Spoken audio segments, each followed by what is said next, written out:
Sound speeds, and welcome back to another reaction video. Now, when this video was released, I watched it. Then I opened up my Facebook, email, and Discord and came to find that there was multiple requests for me to react to this video in yet another video.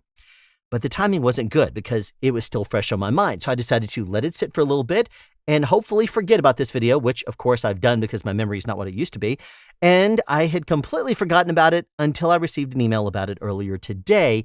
And I said, oh, I remember that video, but don't remember anything about that video. So now seems like a good enough time to jump right in and react to this video. This video is called How to Be a Boom Operator, a Filmmaker's Beginner's Guide, Tips and Drills, and it was released by the Deity Microphone's YouTube channel on January 28th, 2022, and as of the time of this recording, has 38,535 views and 1.9 thousand upvotes.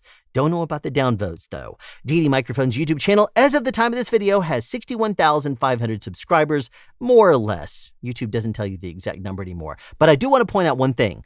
This video is nearly 20 minutes long, so in the interest of time on this reaction video, I'm probably not going to put this entire video in.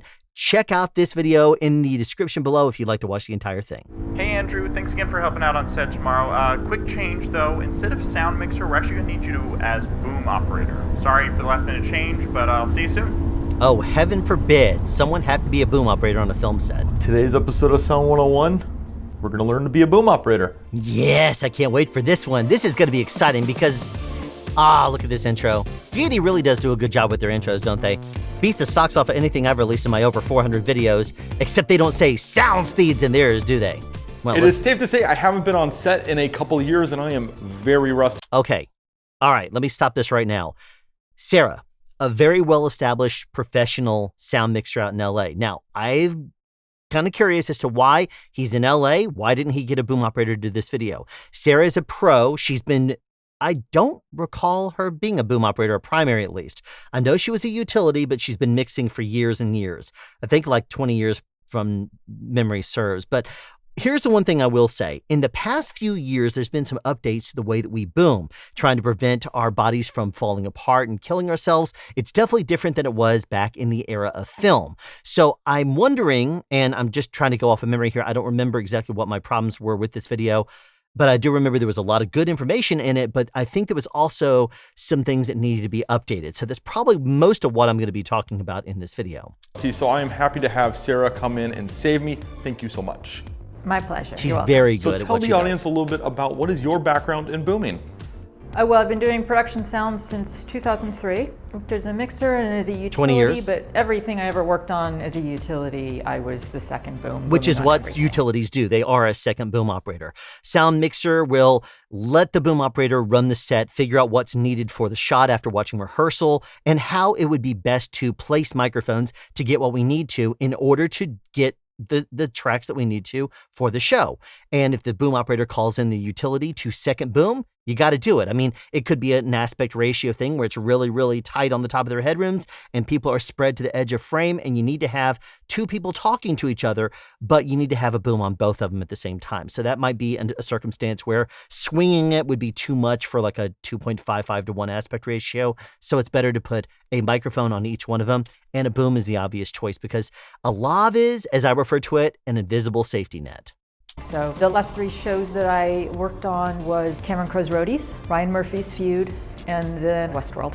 Wow, I mean, I think it's safe to say you know what you're talking about. Yeah, she does. Now, She's a here's the pro. big question though. What exactly does a boom operator do on set? They're the representative for the sound department on set. So everybody's going to go to them. First AD is going to go to them when they need, the director's going to go to them. Exactly. They interface with the DP, the camera operators, Exactly, the gaffer, yes. the key grips. You know, they watch the rehearsals, they break it down, decide if you need a second pole out there. Like I said, she's a pro, as the she knows what she's representative talking on set, about. You know, when people walk on set and they figure like, who do I talk to if I need something for sound?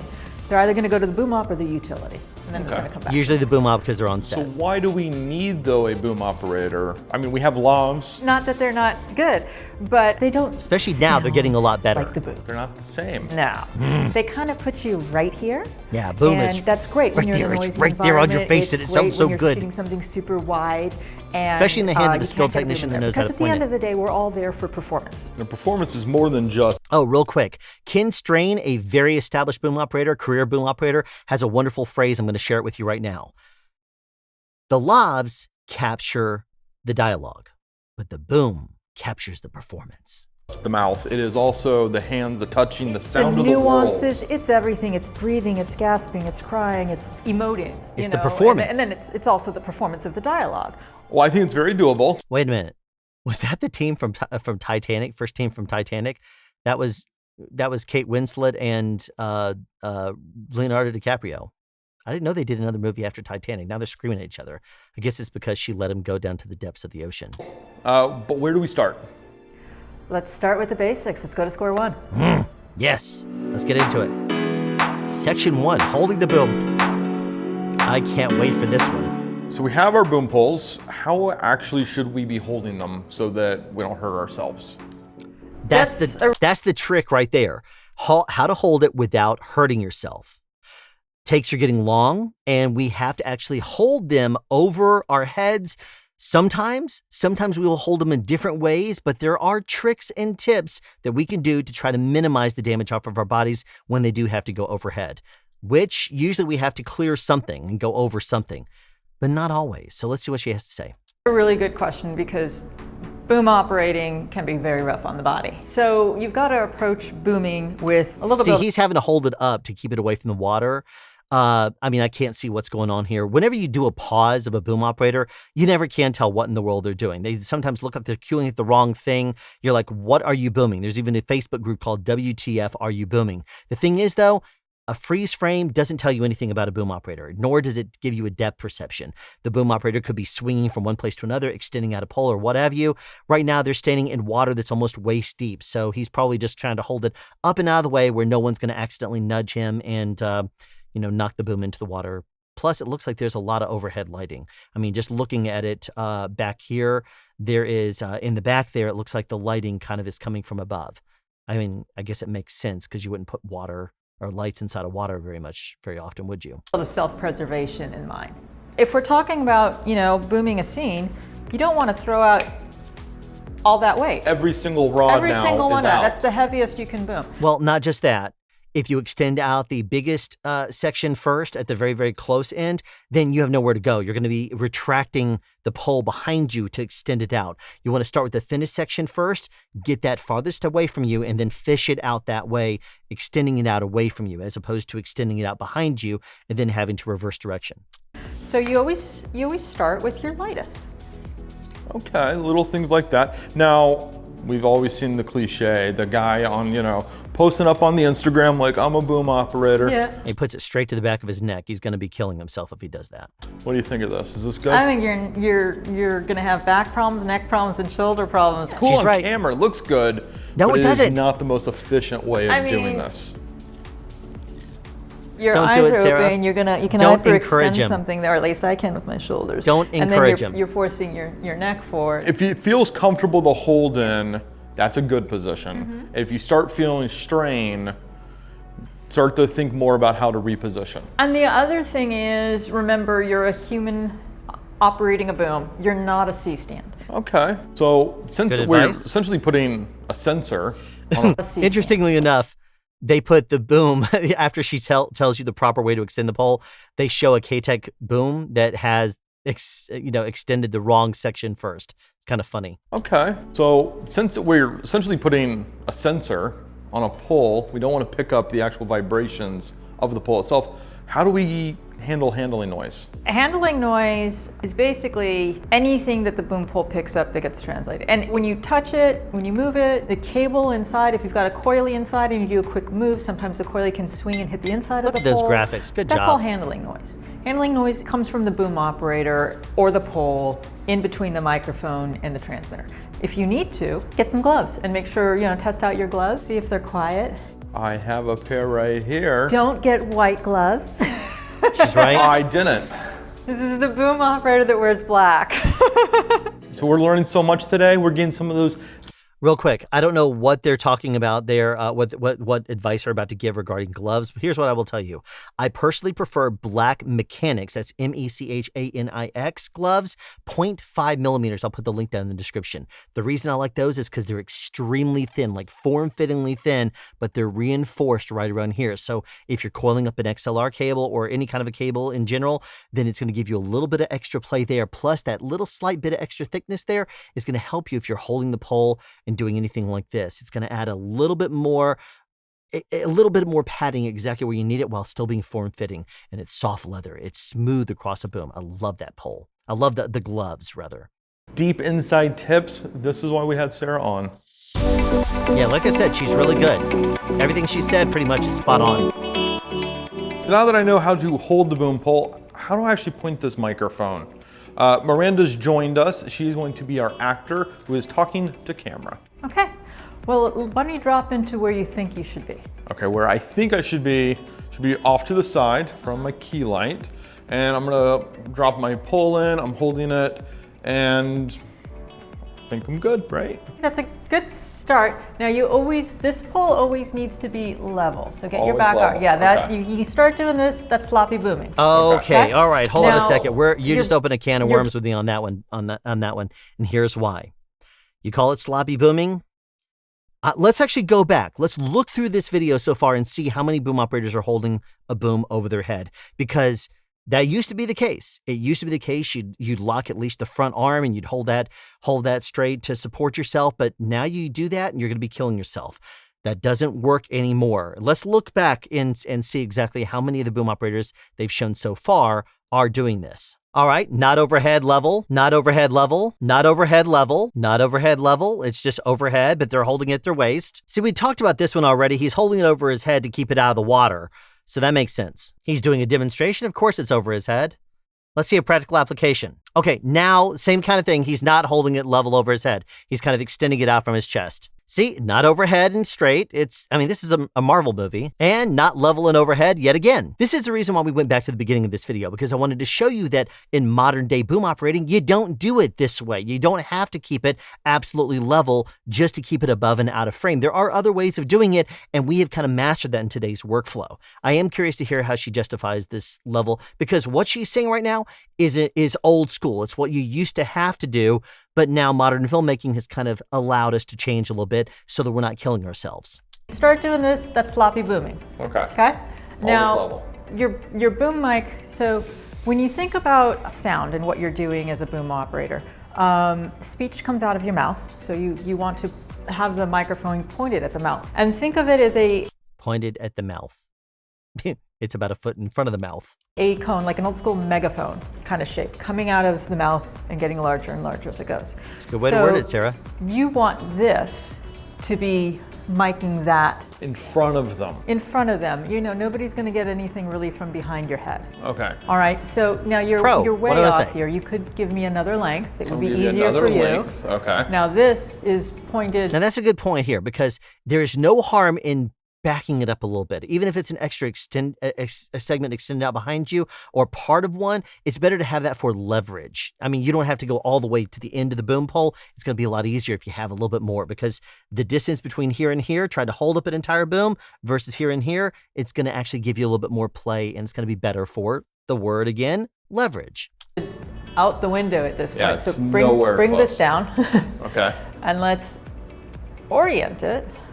And then we'll. Kind of like that. And then put it back up, Rotate get it. your back arm up. Okay. Andrew, plug That's the thing a pretty in. good spot. And then other than that, you want to keep in mind what your camera operator's frames are. So you want to be out of the shot. And then you also want to keep in mind your lights. We've got a light right there. It's soft and diffused, casting this way. So, any shadows from the boom mic are going to be thrown this way. Miranda, please give us your line. Today for breakfast, I had peanut butter and banana toast. All right, that's not going to sound good on the boom at all. Let's get into our corrected position. That's such an LA and line find to that use. sweet spot. And once we're in that sweet spot, use your ears to find it. All right, Miranda, let's. Today for breakfast, I had peanut butter and banana toast. Again, not holding it overhead, not holding it level. So, as the boom operator, you are operating the microphone, the boom mic, all right? And that requires you to cue the mic. And cueing the microphone means pointing it at the person who's speaking, or the thing that is making sound. Miranda, I wish you had ordered me breakfast. I'm sorry, but you weren't there. Yes, but I was on the schedule to come in. Okay, I promise I got you next time. Now, give us a little bit of space, and we'll see what happens when they're spread farther apart. So, depending So upon now I'd the probably shot, call in 2 booms. This could be 1 boom or 2. This is probably 1. If it's 1 wide, it could be 1 stick. Okay, here's the catch on that. If they're about 2 or 3 feet away, it's a simple little cue like it was before. If they're 5 or 6 feet away, like where they are right now, you're probably going to want to call in 2 if they're arguing and jumping each other's lines. If it's pretty tight, or you're working with actors that don't know their dialogue and quite often ad-lib or something like that, you're going to want to throw in 2 booms just to make sure you cover your bases here. In this circumstance, where they're sticking strictly to the dialogue that they have written and prepared, it's probably going to be just fine on 1 boom. I guarantee it is, because they're teaching this technique. If it's 2 singles that are close up, you might want to give it 2 booms. So on this, Andrew, why don't you start the scene again? Okay. Miranda, I wish you'd ordered me breakfast. I'm sorry, but you weren't there. See, there's a gap that gives her time to swing over. That's a totally good thing. So you see, I am moving and rotating the boom pole to cover the distance to get there in time for their lines. The one thing you have to be careful on is using a shotgun microphone indoors if you do really hard cueing like that. If there's background noise on one side, like if the window behind Miranda was really, really noisy and behind Andrew was pretty quiet, it would be a big drastic change of ambience if you start cueing the microphone really aggressively. Got to be careful of that. And the other reason to do it that way is that the air movement on the microphone, on the diaphragm, will give you sound that you don't want. You'll hear the sound of a microphone moving through air. She's so right. If you're moving into the air with the back of the microphone, you're still getting the dialogue, and you're not getting the air hits, and then you cue. Let's go one step further than just learning the cue during the rehearsal. Let's do it at the beginning of the day with some script prep. When you're handed your sides, get out your highlighters and mark up each actor with a separate color. Okay, that is one way to do it. I personally don't do that because I come from an acting background, and what I normally will do is I'll learn the sides pretty quickly, which are the lines, of the actors, but I'll also learn kind of in my mind the motivation for the next person. So when someone would actually jump a line, or when somebody would actually speak up, if there's like 3 people talking, for example, this person says something, who would be most likely to respond to that? Is it person 2 or person 3? It's going to be person 2 because the script says so. So what would be their motivation? Then I know it. So that kind of helps me personally. Some people I know will study the lines the night before when they get the sides in their email. Some people will just learn it on the day and that morning. Some people only learn the last couple of words in a sentence, and then they'll learn the cue point. Some people will only learn the last word, and sometimes people even just learn the order of the people that are speaking, and they just kind of watch for the next person to get ready to talk. It just really depends. The other aspects you've got to consider are your frame line. So your camera operators are going to give you your lenses. You'll know your frame line. You should know them if you want to check it. You just drop it in there, have them look on the lens and be like, are we clear? Clear. So if No. That's not the way that I would recommend doing that at all. If you throw your microphone up there at all, you could be a foot over the frame line or 5 feet over the frame line. And if you ask if you're clear, they're going to say, yes, you are. If you are standing there with the boom next to you, they're going to say, yeah, you're out of the shot. No worries. What you do is you put the microphone in, and pretty much the top of their head is where I would normally start.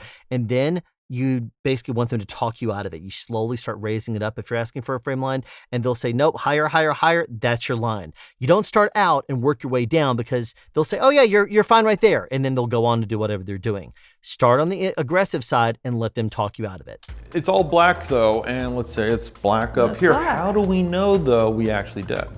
Oh, we got a little super secret. Did you bring it? You could do the,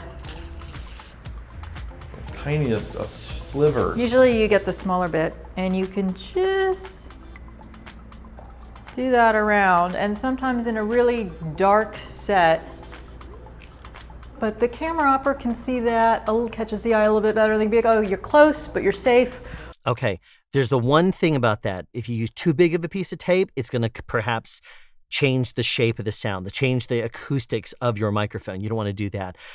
What I have known some people to do is to actually put a little bit of a line around it using something like whiteout. That way it's just a little bitty tiny line and it's going to stay on there. What I think that Deity should do is release windscreens that have a built-in line on that that's not printed, that's not painted. That way it's actually a different color. Someone needs to do that. Deity, you might consider doing that in the future, as opposed to branding it saying Deity along the side. That could be the Deity calling card if it were yellow, for example, a bright yellow. We stand all day. So get yourself a good pair of shoes, a good pair of sneakers, some support and some cushion. You're gonna be standing most likely, if you're on stage, on concrete for like 12 to 14 hours a day. We're moving with the actors. Is there a special way we need to walk on set? I think what you're asking for is we were doing a little walk and talk there. When I walk backwards or stuff, I tend to find that a grapevine walk, grapevine is the Okay, normally what I'll try to do is walk forward while still walking technically backwards. If I'm trying to boom them this way and pulling them back towards me, what I'll usually do is I'll turn my waist so that way I'm walking forward. Like, for example, this guy here, let's see, where was he? This guy here, he's backing up, taking little bitty steps. They're kind of casually walking. There's really nothing wrong with that, but notice he could easily turn at the hip and walk forward if he wanted to. These guys are just barely moving, so it's fine. The thing is, with booming, your arms are going out to the side this way, and if you are walking straight forward or backwards, that's going to be more comfortable. So you have to kind of twist a little bit one way or the other and try to position yourself to try to play those two angles so that way you're not going to be stepping to the side as much as possible. The other person that was booming here for a second, if you noticed, where is it? Go forward, right here. He's actually walking backwards. I don't know why he's doing that personally. The Steadicam operator is following them. So I would actually turn around and face forward, walk forward, and boom to the side. To me, that seems like a much more logical way, even though you're facing away from the camera operator. It's very easy to kind of glance over your shoulder and see the camera operator when you're walking forward. You know what they're getting. So that's personally the way I would do it. grapevine is the over behind move. So you'll just be kind of walking that way, and that way you don't kind of trip over yourself, and you can just kind of wrap around. Whereas if you were doing this, and you were trying to walk backwards like that, it's really, you don't move well that way, and you also make a lot more noise. Okay, so in this circumstance right here, I would personally actually be more to the side. I would be behind the two grips and be walking forward while just holding the microphone to the side. I would be doing that. It'd be a much more comfortable way to boom, and it'd be extremely easy. Plus, it's all open and diffused. If you look down at the shadows, they're pretty much overhead. So I would be casting my shadow back this direction, the same as everybody else, but I'd be walking next to them, probably on the far side, the opposite side of where the bounce is, or because they're bouncing this direction, the sun may be up in the direction behind the actor, back behind, and they're catching it and bouncing it up. So in that case, then I may be right next to the grips, walking over them too. So it just kind of depends. Okay. Also, when you're doing this, you're on the balls of your feet, much quieter, moving quickly or slowly or whatnot. So learn how to do that quietly. Don't wear like jangly chain bracelets and stuff. If you tend to have rings and you bang against the boom pole, wear some gloves. You know, just a silicone ring. Do we need a spotter? They have spotters? Well, yeah, camera's pretty much always going to have a spotter, a grip behind, keep them safe and help them manage all the things. Boom operators do not always get a spotter. You don't always need one. So during the rehearsal, you will discover whether or not you need a spotter. On something like this, it's fairly wide open. You know, we show the move where you're coming back here and you're coming there. This is all pretty clear. Yeah, normally I don't ask for a spotter, nor do I want one, because they're just going to get in my way.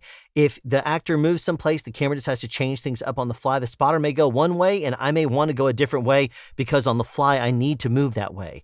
And so what I will usually do is stay on the fly. I will stay very free and open. I don't want to have a spotter pulling me one direction when I suddenly realize I need to go a different direction. So no spotter for me pretty much ever. I am good to go. I mean, I think tomorrow's shoot is going to go wonderfully. It's going to be... Not so fast, Grasshopper. You've got a few more things to learn. Follow me to the gym. The gym? At Full Sail, we take a unique approach to teaching the art of filmmaking.